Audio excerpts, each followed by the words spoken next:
बस 1.5 घंटे की बात और उसके बाद अहमदाबाद होगा, 1,30,000 का क्राउड होगा, लाइट सबसे ब्राइटेस्ट होंगी, प्रेशर सबसे हाईएस्ट होगा, स्ट्रॉन्गेस्ट जो है वो अराइव करेगा और वही जो है थ्राइव करेगा। और आई होप सो यार स्ट्रॉन्गेस्ट जो है वो रोहित शर्मा होगा और वही इस ट्रॉफी को अपने नाम करेगा। बात कर लेते हैं यार, अब अभी भी ऑजीज जो है पिच के ऊपर क्राए, रोना खत्म नहीं होता है इन लोगों का पिच के ऊपर। अगर इतना मेंटली टफ हो, इतना ऑब्वियसली 8 बार फाइनल में पहुंचे हो, 5 बार जीते हुए, तो किस बात का रोना फिर पिच का? Then go on and have a blast. क्यों परेशानी मोट रही है? क्यों बार बार जो है पिच को लेकर रोना क्यों हो रहा है? अब जो है कह रहे हैं कि यार पिच में जो है क्रीज के आगे रफ पैचेस बने हुए हैं, वाटर उतना दिया नहीं गया है जितना सेंटर ऑफ द पिच में। देखो रफ पैचेस है तो ये तो आपको पता होना चाहिए भाई, इंडिया की पिच है तो रफ पैचेस तो मिलेंगे ना। ऐसा तो नहीं होगा कि बिल्कुल तुम्हारे मतलब की पिच बनेगी। और आईसीसी का जो कंसल्टेंट है वो भी हमारा कोई रिश्तेदार नहीं है, एंडी एटकिंसन, उसने तो पहले एक्यूज करा था मैं कि बीसीसीआई ने पिच बदल दी, स्लो होगा, ये होगा। उसके बाद 724 रन उसे मुंह पे जाके पड़े। तो ये सारी चीजें भी ध्यान रखनी चाहिए। देखो पिच के ऊपर वही रोता है, इसका खेल कम होता है। मैं ये नहीं कह रहा कि ऑस्ट्रेलिया जो है प्लेयर्स रो रहे हैं, लेकिन मीडिया की मैं बात कर रहा हूं। पैट कमिंस ने अब तक कुछ भी नहीं कहा पिच के बारे में, और जो कि कप्तान को कहना भी नहीं चाहिए, जो कि एक स्ट्रॉन्ग कप्तान को और उसकी स्ट्रॉन्ग मेंटालिटी को दिखाता है कि वो पिच के ऊपर रोना ना करके वो खेल पर ध्यान देना चाहता है। हाँ, पिच को ऑब्जर्व करा है शुभमन गिल ने भी, रोहित शर्मा ने भी ऑब्जर्व करा है, और पैट कमिंस को भी ऑब्जर्व जो है उसने करा। हर एक कप्तान जो है ऑब्जर्व करेगा पिच को, लेकिन रोना धोना करना, ये सारी चीजें, ये ड्रामेबाजियां नहीं होनी चाहिए। इसके अलावा यार अगर बात करें तो अश्विन के ऊपर बात चल रही है कि शायद अश्विन को इंक्लूड कर लिया जाए, कंसीडरिंग वो पैचेस बने हुए हैं। अब देखो फाइनल पिच किस हिसाब की होती है, फाइनलिटी में वो पिच कैसे डिलीवर होती है, वो सारी चीज देखने वाली बात होगी। क्योंकि ऑब्वियसली रोहित शर्मा ने भी कहा है कि जस्ट मैच से पहले एक बार पिच को देख लेना, पिच की कंडीशन को देख लेना, घास कैसे है, ओवरऑल पिच ड्राई लग रही है, कुछ चेंजेस हुए हैं, थोड़े बहुत जो ग्रास स्प्रिंकल जो है की गई उसे ऑब्वियसली हटाया जाएगा। पूरी ग्रास वाली पिच होती नहीं है, एक दिन जो पहले पिच दिखती है और रात में बहुत कुछ जो है होता है पिच के साथ, और थोड़ी ऑब्वियसली डिफरेंट जो होती है पिच होती है। बाकी अप्रोच के ऊपर अगर मैं बात करूं तो रोहित का अप्रोच, देखो फाइनल का मैच है, बड़ा मैच है, शायद थोड़ा सा आपको चेंज देखने के लिए मिले। ऑल्दो अगर Rohit is some sort of player, मुझे उसकी मेंटालिटी ये लग रही है कि अगर उसे लगेगा कि यार बॉल अच्छा पिच पे, बॉल बैट पे आ रहा है, तो then go on have a blast. अगर उसे लगेगा कि हाँ यार थोड़ा सा रिस्पेक्ट अभी दे देना चाहिए। ये चीज तो हुई थी ना लखनऊ में इंग्लैंड वाले मैच में, कि जहां पर जरूरत पड़ी कि रोहित शर्मा को थोड़ी सी रिस्पेक्ट देनी थी कंडीशंस को, तो रोहित ने कंडीशन को रिस्पेक्ट दी है। वही सेम चीज है कि अगर आज भी वो माहौल बना कि कंडीशंस को रिस्पेक्ट देनी होगी, कंडीशन के अकॉर्डिंगली खेलना होगा। देखो अगर स्विंग होगा अर्ली ऑन, ऑब्वियसली अच्छी खासी एबिलिटी रखता है। अगर हम बात करें जॉश हेजलवुड ने, ऑब्वियसली हमें याद है पहले मैच में रोहित शर्मा को पढ़ के बॉल आई, थोड़ी सी लो रही।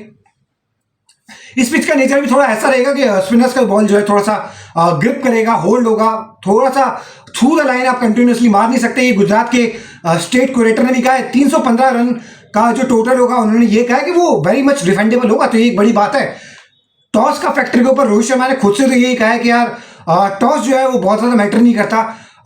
उन्होंने जिस पर्सपेक्टिव से कहा था, उन्होंने ड्यू रख के कहा था कि यार हम प्रैक्टिस जब कर रहे होते हैं तो ड्यू आता है, लेकिन इन द मैच जब हम मैच के अंदर होते हैं, जब हम असल में खेल रहे होते हैं, तो इतना कुछ ज्यादा इंपैक्ट देखने के लिए मिला नहीं। अच्छा लखनऊ वाली पिच में जो था अच्छा खासा ड्यू आ गया था, वहां पर भी यार spinners they were able to grip the ball, but ये भी ध्यान रखना पड़ेगा कि ड्यू आने से पहले हमने अच्छी खासी डैमेज दे दी थी इंग्लैंड को। वो चीजें अब तक बहुत ज्यादा जो इम्पैक्ट देखने के लिए किसी भी गेम में मिला नहीं है ड्यू का। हाँ थोड़ा बहुत तो ऑब्वियसली ड्यू है, वेदर कंडीशंस, इन सारी चीजों का फर्क पड़ता है, लेकिन उतना मेजर वे में अब तक फर्क नहीं पड़ा। इसके अलावा यार बात कर लेते हैं विराट कोहली का जो रिकॉर्ड है ना एडम जैम्पा के अगेंस्ट, क्योंकि एडम जैम्पा एकमात्र स्पिन बॉलर है और 3 नंबर पे विराट का रोल, जिस हिसाब से विराट इनिंग्स को संभाल के रख रहे हैं सिंगल डबल करने, तो विराट का रोल जो है वो कभी कभार लगता है कि यार स्लो खेल रहा है, लेकिन एट द सेम टाइम अगर ऊपर से विकेट गिरती है तो विराट का वो रोल बहुत ज्यादा इंपॉर्टेंट हो जाता है कि प्रेशर को ऑब्जॉर्व करना, इनिंग को चलाना, सिंगल डबल करना, ये अपना ही एक आर्ट है। चीजों को कूल डाउन करना जरूरी होता है, थोड़ा सा मोमेंटम ब्रेक करना जरूरी होता है, वही चीज विराट जो है कर रहा है क्रीज पे। एडम जैम्पा मेन स्पिनर है, एडम जैम्पा की अच्छी परफॉर्मेंस आई थी इंग्लैंड के अगेंस्ट, जॉश बटलर से बैटर को आउट करा, मोइन अली को खिंची हुई बॉल डाली, वहां से आउट करा। अगर मैं बात करूँ जॉश इंग्लिश, अगर मैं बात करूँ हाँ एडम जंपा की अगर मैं बात करूँ तो एडम जंपा ने ओवरऑल काफी अच्छी बॉलिंग करी है और इस ग्राउंड पे ही विकेट लिया उसने, वो वाला पॉइंट है। तो एडम जंपा और विराट कोहली का वर्सेस देख लेते हैं कि 13 इनिंग है, 5 बार एडम जंपा ने विराट को आउट करा है, 254 रन विराट ने बनाए हैं 232 बॉलों पे। इसका मतलब स्ट्राइक रेट जो अच्छा है, स्ट्राइक रेट विराट कोहली का एडम जंपा के अगेंस्ट 109.48 का है, मतलब strike rate he is able to play run a ball. ठीक है, 5 विकेटें ली हैं, लेकिन जो रन बनाए वो भी 232 बॉलों पे 254 रन विराट ने बनाए, तो वो रन अ बॉल से ऊपर खेल पा रहा है विराट। स्ट्राइक रेट 100 से ऊपर का, जो कि ओडीआई क्रिकेट में इट इज गुड इनफ, और जो रोल अब तक विराट को मिला है उसके हिसाब से वो एग्जैक्टली फिट बैठता है उस पुर्जे में, तो वो वाला पॉइंट है। इसके अलावा एवरेज विराट की काफी अच्छी रही है 50.80, तो मैं कहूंगा कि हल्का सा ये टिल्टर, बहुत नहीं, 5 बार आउट भी करा हुआ है। आप ऐसे कह सकते हो कि शायद 52% आप इसको विराट के फेवर में दे दो और 48% आप उसको जंपा के फेवर में देखो जंपा के फेवर में दे दो। जंपा कहीं ना कहीं वो बॉलर है यार, जो कि उसको वो आर्ट ना मास्टर करने में थोड़ा सा अभी भी प्रॉब्लम आ रही है, हालांकि वो विकेट निकाल रहा है, लेकिन एग्जैक्टली सेम देखो रिस्ट विनर की बॉल फ्लाइटेड जब उड़ के आती है ना और आपके आर्क में पड़ जाए, तो आपने पता है, देखो सेमीफाइनल में हमने देखा है कि डेविड मिलर के आर्क में थी, फ्लाइटेड बॉल थी, उसने मार मार के एडम जंपा के चश्मे उतरवा दिए थे। उसी तरीके से बैकफुट पे जाके हेनरी क्लासन ने उसी पिच के ऊपर जहां पे स्पिनर का बॉल रुक के आ रहा था, बैकफुट पे जाके उस बंदे ने 2 छक्के लगाए, क्या जबरदस्त और क्या बुगली पिक करी है। तो एडम जंपा कहीं ना कहीं वो बॉलर है जिसको श्रेयस अय्यर, मैं समझता हूं, मैं तो चाहता हूं कि यार ग्लेन मैक्सवेल को या ये जो है ना ट्रेविस हेड को एडम जंपा को लगाए, श्रेयस अय्यर के सामने लगाए। पैट कमिंस, श्रेयस अय्यर काफी कॉन्फिडेंट लग रहा है भाई, उसने कहा है कि मतलब वर्ल्ड कप खेलना एक बड़ी बात है और उसके ऊपर वर्ल्ड कप का फाइनल खेलना एक बड़ी बात है, काफी कॉन्फिडेंट लग रहा है श्रेयस अय्यर। कई लोग जो है कहते हैं कि यार श्रेयस अय्यर जो है ओवर कॉन्फिडेंट है, लेकिन ये चीज उसकी कॉन्फिडेंस को दर्शाती है भाई। रन्स करे उसने, इंजरी को लड़के आया, वो बुरी फॉर्म से लड़के आया, वो शॉर्ट फॉर्म के उस जो कहते हैं ना मंकी ऑन द बैक को उतार के आया है श्रेयस अय्यर।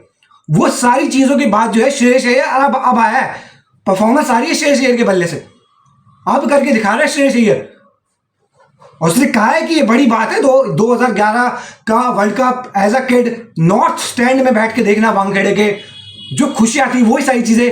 केएल राहुल ने कहा कि मुझे अपना रोल पता है, रोल में डिलीवर कर रहा हूं, जहां पर मुझसे टीम को रिक्वायरमेंट होगी मैं वहां पर डिलीवर करने के लिए तैयार हूं। और कहा कि बैंगलोर जो था वो पूरा पागल हो चुका था जब 2011 में ट्रॉफी उठाई थी महेंद्र सिंह धोनी ने। अच्छा, मैंने भी प्रेस कॉन्फ्रेंस सुनी थी, कल रात को मैं सुन रहा था महेंद्र सिंह धोनी की after and before winning the world cup. तो जीतने से पहले यार जिस तरीके से रोहित शर्मा ने कहा मैच में फोकस है, प्रेशर असाइड, एक्सपेक्टेशन असाइड, उसी तरीके से MS धोनी ने भी वही कहा था कि pressure aside, expectation aside, match में फोकस है। और उसके बाद तो सारा मतलब माहौल बहुत ही अच्छा था, पूरे देश में खुशियां थी, अलग ही दिवाली बन जाएगी, मैं बता रहा हूँ यार। असल दिवाली जो है, एक दिवाली हमने बना ली, 13 तारीख को हम एक दिवाली बना चुके हैं, और उसके बाद आज 19 तारीख को एक और दिवाली जो है 12 तारीख को सॉरी हम एक दिवाली बना चुके हैं, और उसके बाद एक और दिवाली बनाने का आज वो जो है मौका आ चुका है, जहां पर रोहित शर्मा शायद उस ट्रॉफी को उठा के वो तीसरे वर्ल्ड कप विनिंग कप्तान बन जाएंगे। कपिल देव 1983, महेंद्र सिंह धोनी 2011 और रोहित शर्मा 2023 अहमदाबाद। रिकॉर्ड के बारे में बात कर लेते हैं।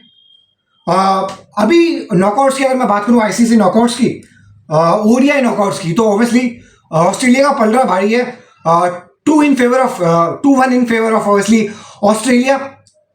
Final Johannesburg 2003 India versus Australia का फाइनल, ऑस्ट्रेलिया वहां पर जीता 125 रन से। उसके बाद क्वार्टर फाइनल हुआ था इसी अहमदाबाद के ग्राउंड में, जहां पर शेर युवराज सिंह ने ढेर करके रख दिया था ऑस्ट्रेलिया की उस रिजिलियंस को, उस ग्रिड को। 5 विकेट से इंडिया जीता था। और उसके बाद 2015 ऑस्ट्रेलिया, मिचेल जॉनसन का स्पेल, मिचेल जॉनसन की वो बाउंसर, विराट का आउट होना और ऑस्ट्रेलिया का 95 रन से जीतना, तो ये कहीं ना कहीं रिकॉर्ड है जहां पर ये 2-1 से ऑस्ट्रेलिया के फेवर में जाता है। इसके अलावा यार काफी सारी चीजें, अब तक जो अगर हम बात करें हाईएस्ट विकेट टेकर जो है वर्ल्ड कप का, वो है ग्लेन मैकग्रा, उसके बाद 68 मुथाई मुरलीधरन, उसके बाद 62 मिचेल स्टार्क और मोहम्मद शामी जो है 54 पे है।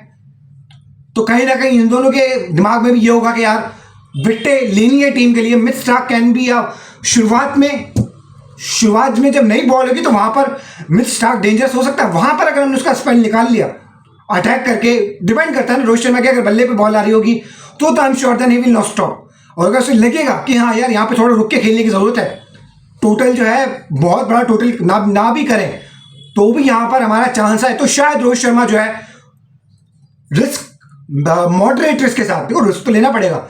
अगर आप ग्राउंड में हो आपको अपने इंस्टिंक्ट जो होंगे उनको बिलीव करना पड़ेगा। ये चीज श्रेयस अय्यर ने भी कही है, तो रोहित शर्मा अपने इंस्टिंक्ट को बिलीव करेंगे। अगर उन्हें लगता है कि पुल मारने की जरूरत है तो रोहित जो है पुल भी मारेंगे, कट मारना है निकल के मारना है अगर ड्राइव तो रोहित शर्मा वो भी करेंगे। इसके अलावा यार बात कर लेते हैं स्टीव स्मिथ की, जो है काफी अच्छी परफॉर्मेंस रही है इंडिया के अगेंस्ट। 105 करा था स्टीव स्मिथ ने world cup semifinal against India 2015 के वर्ल्ड कप में। इसके अलावा WTC के फाइनल में 121 और 34 करा हुआ है, इसको हटा देते हैं। सिर्फ 2015 का जो सेमीफाइनल था इंडिया वर्सेस ऑस्ट्रेलिया का, वहां पर स्टीव स्मिथ ने 93 बॉलों पे 105 करे थे। तो ये सारी चीजें हैं कि स्टीव स्मिथ जो है एक बड़ा परफॉर्मर है यार। मानस लबुशेन को शायद जो है अगर वो बैटिंग पिच रहती है, जो मुझे नहीं लगता कि बहुत बड़े स्कोर वाली पिच होगी, आई थिंक 300 अगर बहुत ज्यादा 320 और 280 के बीच की कहीं ना कहीं पिच होगी, और इसी स्कोर में जो है अच्छा खासा आपको मैच देखने के लिए मिलेगा। 280 और 320 के बीच की पिच होगी, स्पिनर्स का जो बॉल है वो होल्ड करेगा, ग्रिप करेगा, थ्रू द लाइन बहुत ज्यादा हिटिंग करनी मुश्किल होगी। डेविड वार्नर जो है कहीं ना कहीं वो एक प्लेयर है जिसके ऊपर आप ये सोच सकते हैं, क्योंकि डेविड वार्नर देखो ट्रेविस हेड के गेम में ना बहुत ज्यादा उसका पैर मूव नहीं करता। ट्रेविस हेड के गेम में बहुत सारी चीजें जहां आपको फॉल्ट्स दिख जाएंगे, बाउंसर जो है बॉडी लाइन बाउंसर उसकी परेशानी है। लेकिन यार डेविड वार्नर ना एक कंप्लीट बैटर है, चाहे उसे आप स्पिन के खिलाफ लगा दो, स्विच हिट्स मरवा लो उससे। आजकल अब जो अपने गेम में नया कर रहा है वो ये है कि वो अपना बॉडी का जो बैलेंस है थोड़ा ट्रांसफर करता है, शवल करता है, लीन डाउन करता है बॉडी का बैलेंस, और बॉल की पेस को यूज करने के लिए थोड़ा सा स्क्वायर लेग की बाउंड्री की तरफ जो है अपना चेस्ट ओपन करता है, वहां पर प्लेस कर देता बॉल को। ये चीज जो अपने गेम के अंदर अब डेविड वार्नर कर रहा है, और डेविड वार्नर कहीं ना कहीं एक इंपॉर्टेंट हिस्सा होगा स्पिन के अगेंस्ट। जॉश इंग्लिश में मैं एक और बार कहूंगा यार, उस बंदे ने जिस हिसाब से बैटिंग करी थी, मानस लबुशेन तो परेशान होकर चले गया था वहां पे, उसकी तो टांगे उठा दी थी जब शमशी ने। लेकिन अगर हम बात करें on the other hand, Josh Inglis सीधे बल्ले से खेला, प्रेशर था स्टीव स्मिथ के ऊपर, डगआउट में जाके स्टीव स्मिथ भी जो था वो परेशान था, लेकिन वही वाली बात है कि प्रेशर को कम करा, एब्जॉर्ब करा जॉश इंग्लिश ने। तो हमारे स्पिनर्स के अगेंस्ट चाहे वो कुलदीप हो चाहे जडेजा हो, वहां पर इंपॉर्टेंट होगा जॉश इंग्लिश भी। इसके अलावा यार पैट कमिंस ऑब्वियसली कप्तान है भाई, he can deliver a magic spell, उसमें वो एबिलिटी है, उसकी बाउंसर्स स्लोअर वन वो डालेगा, स्लोअर वन उसकी काफी अच्छी है, स्लोअर वन बुमराह की काफी डिसेप्टिव है। तो मुझे जो लगता है यार मिडिल ऑर्डर से भी बहुत ज्यादा उम्मीद है, टॉप ऑर्डर तो कर ही रहा है। केएल राहुल, श्रेयस अय्यर मैं पिक कर रहा हूं। बॉलिंग में मैं पिक करूंगा यार रविंद्र जडेजा को पिक करूंगा, बॉलिंग में मैं पिक करूंगा तो जसप्रीत बुमराह और शामी को पिक करूंगा। ये वो प्लेयर्स हैं जिनके लिए आप लुकआउट करो, कोई बताने की जरूरत नहीं है। Ravindra Jadeja know how to perform in pressure. Ravindra Jadeja को पता है जब एक तरफ से टीम पूरी बैठी हुई होती है तो परफॉर्म कैसे करना है, तो सामने वाले प्लेयर, सामने वाले अपोजिशन को कैसे दबाव में लाना है। हाँ, हार्दिक पांड्या को ऑब्वियसली हम मिस करेंगे। Hardik Pandya big match player, पता है प्रेशर कैसे ऑब्जॉर्व करना है, लेकिन यार ये प्लेयर गुड इनफ है। वो स्क्वायर की जो बाउंड्री छोटी है ना, वो चीज सूर्या को मजा आएगा। यू नेवर नो, अगर देखो एक्सेलरेशन के सही फेज पे, मैं ये बात कई बार बोल चुका हूं कि एक्सेलरेशन के अगर हमने सही फेज में सूर्य कुमार यादव को भेजा तो ही कैन डू वंडर्स, जो शायद पांड्या भी ना कर सकता हो वो कर सकता है सूर्य कुमार यादव। उसकी रेंज, उसका माइंडसेट, उसका कॉन्फिडेंस अलग होता है ग्राउंड के ऊपर। He likes to take on. इसके अलावा यार बहुत सारी चीजें हैं कि बीसीसीआई ने क्या क्या प्लान करा है। Pre match obviously Surya Kiran Indian air force का जो है एयर शो होगा। इसके अलावा फर्स्ट इनिंग्स ब्रेक में आदित्य गदवी परफॉर्म करेंगे, खलासी सिंह रहेंगे। इसके अलावा बात करें तो इनिंग्स ब्रेक जब होगी, फर्स्ट इनिंग का जब ब्रेक होगा तो प्रीतम, जोनीता गांधी, नकाश अजीज, अमित मिश्रा, अक्सा सिंह एंड तुषार जोशी, इनकी परफॉर्मेंस होगी। और इसके अलावा सेकंड इनिंग्स के ब्रेक के बाद लेजर लाइट एंड शो होगा, वही सारी चीजें। और उसके बाद जब ये मैच का एंड होगा तो प्राइम मिनिस्टर के हाथ से ट्रॉफी जो जाएगी वो रोहित शर्मा के हाथ में ही जाएगी। और मुझे बिलीव है भाई कि रोहित शर्मा जो है ही विल डिलीवर। आज वो डिलीवर करेगा, आज रोहित का बल्ला आग उगलेगा, और या तो फिर रोहित का बल्ला जो है वो स्टेबिलिटी लेके आएगा। दो ही चीज करेगा रोहित का बल्ला। बहुत ज्यादा प्रेशर विराट, अगर मैं बात करूं प्रेशर सेट के यार अपनी रिस्पॉन्सिबिलिटी का जो है पता है विराट को, फॉर्मेट कैप्टन रहा है यार विराट, पता है उसे कप्तान की क्या जिम्मेदारी है। सामने वाला रोहित शर्मा मुझसे क्या चाहता है, टीम मैनेजमेंट मुझसे क्या चाहती है, और कोई ना भी चाहे तो विराट को पता है कि मैं फॉर्मेट कैप्टन रह चुका हूं। कप्तान की जिम्मेदारी, कप्तान को क्या करना होता है एग्जैक्टली विराट को पता है। विराट को एटलीस्ट विराट वो प्लेयर है जिसको शायद रोल क्लैरिटी के ऊपर बहुत ज्यादा परेशान नहीं होना पड़ा होगा रोहित को, क्योंकि रोहित को पता है ये फॉर्मर कैप्टन रह चुका है, इसको बताने की उतना जरूरत नहीं है, ये डिलीवर अपने आप करेगा। वो सारी चीजें हैं। विराट का खड़ा रहना और उसके बगल में चीजों का चलना, वो चीजें, वो वाला पॉइंट भी ना कि विराट खड़ा उसके बगल में जो है अराउंड रोटेट कर रहा है श्रेयस अय्यर, उसके अराउंड रोटेट कर रहा है केएल राहुल, उसके अराउंड रोटेट कर रहा है शुभमन गिल, वो सारी चीजें जो है डिसाइड होंगी। और मैं कहूंगा यार अगर रोहित शर्मा टेक ऑन कर रहा है तो Shubman Gill should stay for long. जो उस बंदे के पास रेंज है, ही कैन हिट बिग भाई। अगर वो खड़ा हो गया ना तो ही कैन, वो मजा करा देगा फिर ऑजीज को उस अहमदाबाद के ग्राउंड में, सारी ग्रिट, सारी रिजिलियंस को उड़ा के रख देगा। ये मुझे पता है, ये कर सकता है शुभमन गिल। तो यही था गाइस वीडियो में। अगर आपको वीडियो पसंद आई हो तो वीडियो को लाइक कर दीजिएगा, चैनल को सब्सक्राइब कर दीजिएगा, वीडियो को शेयर कर दीजिएगा। जीत हमारी होगी और ट्रॉफी हमारी होगी।